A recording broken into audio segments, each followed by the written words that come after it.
But first, everybody, here tonight at 5, we begin with a deadly officer-involved shooting that happened in the city of J-Town earlier this morning. An off-duty police officer involved in this case, according to longtime J-Town Police Chief Rick Sanders. Hello, everybody. I'm Doug Proffitt. And I'm Connie Leonard. Our Ian Hardwick has been covering this story today. He is live right now with more. Ian, what can you tell us?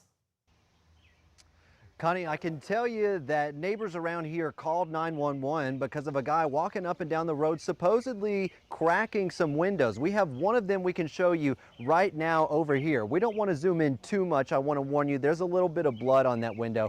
And as we move over to the right, you can see that the scene is actually starting to disperse just a little bit. We caught up with a man on his front porch who saw... Okay, we're going to bring you that in just a minute. I actually want to show you further up the road just how far this stretches. You can see the tape kind of crisscrossing through the neighborhood here on Ropesian Road. This really goes to show you how much police officers actually had to look at when it came to investigating this.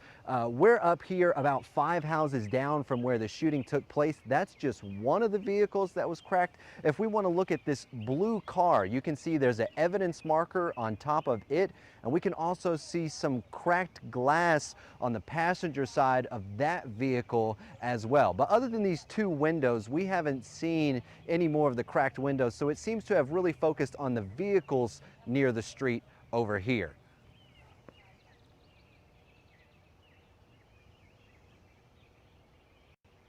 Okay, back to you, Connie. Doug. So much, Ian. Thank you, Ian. Quite the scene still there. Been going on since about 11:30 this morning, just before noon. Again, we have 2 crews there at the scene. Ian Hardwick and the night team is also there for more at 11 o'clock. Now we want to talk to you about the story that everybody has been focused on today. The very first trial of the murder of Bardstown mother of 5, Crystal Rogers, is now underway, and it's happening in Bowling Green, Kentucky. That's right. Just hours after jury selection began, a jury was already seated in the case. And first on the stand, Crystal's mother, Sherry Ballard, spoke about running into Crystal's then boyfriend, Brooks Houck, saying, quote, "I knew the instant I saw the baby in the truck that something was wrong because she never went anywhere without that baby," end quote. And again, we have team coverage on this story today as the trial's getting underway. First, let's go to WHAS11's Shay McAllister. She's covering the trial in Bowling Green. The big question here in court today is, would this court be able to find 14 people who did not have any opinions on the Crystal Rogers case? 14 people who were willing to make a decision on Steve Lawson's involvement based only on what they heard in court?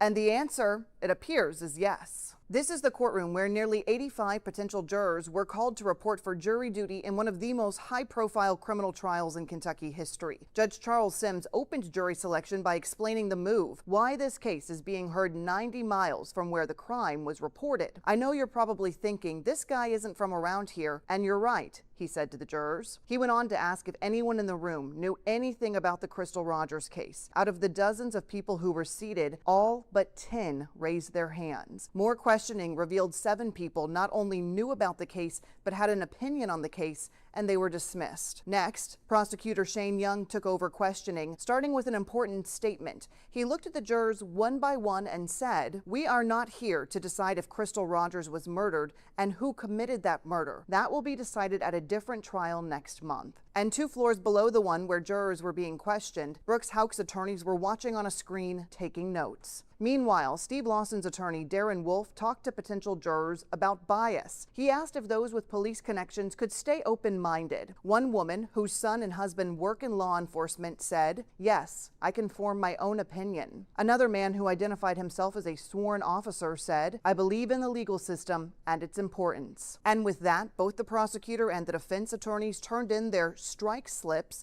listing the jurors they would dismiss, and a jury of 14 was seated in the Crystal Rogers case. The judge told the jurors that this trial is expected to last through Friday of this week, but they do need to be prepared to come back on Monday if needed. In Warren County, I'm Shay McAllister, WHAS 11 on your side. Well, this is a case, as you know, that has certainly gripped the town of Bardstown for so many years, going on nearly 10 years now. The 10-year memorial of this is coming up, and nearly 10 years after her disappearance, the first trial now underway. Our team coverage continues now. Alexandra Goldberg, she's reporting in Bardstown. Alexandra, what have they been telling you today about this as that trial starts? Connie, Doug, this is a community that is still deeply and emotionally invested in the case of Crystal Rogers. And as you drive around Bardstown, you could see physical evidence of just that. Take a look at this billboard behind me. It stood here for a decade. The same billboard in the same place, calling on the public to bring answers forward to authorities if they have any. And as we were in downtown Bardstown today, everyone that we spoke to, both on camera and just in passing, say that everyone knows Crystal Rogers' name, and they hope the justice system will bring closure. No doubt about it, it is on everybody's mind. Bardstown, a place well-traveled for its bourbon and well-known for the high-profile case of Crystal Rogers. We kind of want some justice, and so we can go back to the little beautiful hometown that we are, you know what I mean? And without having this kind of a dark cloud around us. Bardstown native Tom Hayes has been following the case since the mom of 5 disappeared a decade ago. Tuesday, jury selection and day 1 in the criminal trial of Steve Lawson. Lawson was charged with conspiracy to murder and tampering with physical evidence in Rogers' death. The biggest question would be, you know, where is the body? Hayes wanting whoever did it to fess up. So they could, like, you know, pay the respects and bury their, you know, their loved one. And like Hayes, probably also to the why. Charles Lemons has the same question. Why? Why did they do it? And where's the body? The Bardstown resident says the wheels of justice are turning too slowly. They've been stringing us along for a year now with this, oh, we've got him, and then nothing. The unsolved case is weighing heavy on the people of Bardstown who just want answers, made apparent by the signs and the billboards that have served as a reminder for the last decade. The only thing you might look forward to is taking down all the signs that have been up for 10 years.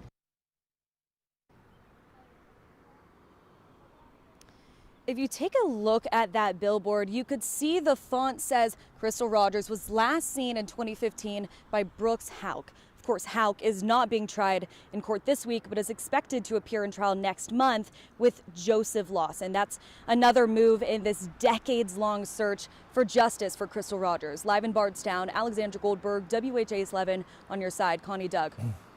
Alexander, thank you. You're correct. June 24th is when that trial is supposed to start. Our coverage on the WHAS 11 television and the free WHAS 11 Plus app does not stop here.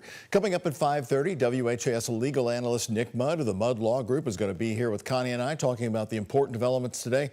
Plus, we then invite you to watch our special in-depth breakdown every night, and it begins tonight. I'll be here live with Nick Mudd, joined by Shane McAllister in Bowling Green, and you can watch that at 9:30 tonight on the free WHAS 11 Plus app. It also airs again on the app at 11:30 after the WHAS 11 night team. It's WHAS 11 Plus app. Go ahead and download on your TV and then watch for free. Well, we've been lucky to have some beautiful weather the last couple of days. You knew it was going to end, right? Even the cicadas are loving the chill in the air, There's Connie. the cicadas. I think they are singing even louder around Kentuckiana, wherever you can find them. I mean, it is a roar, and Mallory Schnell is joining us. What a Memorial weekend and chilly weather in the area. How long is this going to last? We do have a pattern change on the way this weekend and into next week especially. But in the meantime, yes, it's been a cloudy first day back to work after that long holiday weekend. As we take a live look outside from our First Savings Bank U of L Health Camera Network from over in Jeffersonville, temperatures definitely staying well below normal, about 15 degrees cooler than normal for this time of year, all due to this cloud cover. We have this surface area of low pressure rolling through the region this week. That brought us some light showers this morning, some spotty sprinkles, and that's kept our temperatures in the 60s so far today. Your hour-by-hour futurecast through the rest of the weekend, cloudy skies, or rest of the evening, excuse me, cloudy skies, spotty shower. Best chance for some of that rain to really accumulate will be more so down to our south and east, where some pockets of heavier rainfall and rumbles of thunder are possible. Otherwise, we'll see more peaks of sunshine for our Wednesday. We'll take a full look at our extended forecast. That's coming up in just a bit. Thank you so much. much, Mallory. LMPD is still looking for the suspect the department believes shot a gun this past weekend, during the opening of the Algonquin pool. Now, according to police, the shots were fired in the northwest area of the park on Saturday around 5 o'clock. Today, Mayor Craig Greenberg called this person's actions unacceptable and disturbing. What a beautiful day when we're opening this wonderful the biggest and best public pool, not just in Louisville, but really in the region, where Councilman Hawkins was sponsoring a community day where people could enjoy the pool for free. That one or two individuals sought to ruin it for everybody else. That is totally unacceptable. LMPD is working hard on it. We have released a photo of the suspect in that shooting. We do have some leads in that. There's the photo the mayor just mentioned. Again, anyone with information on the incident is asked to call the anonymous tip line. That number, 574 LMPD.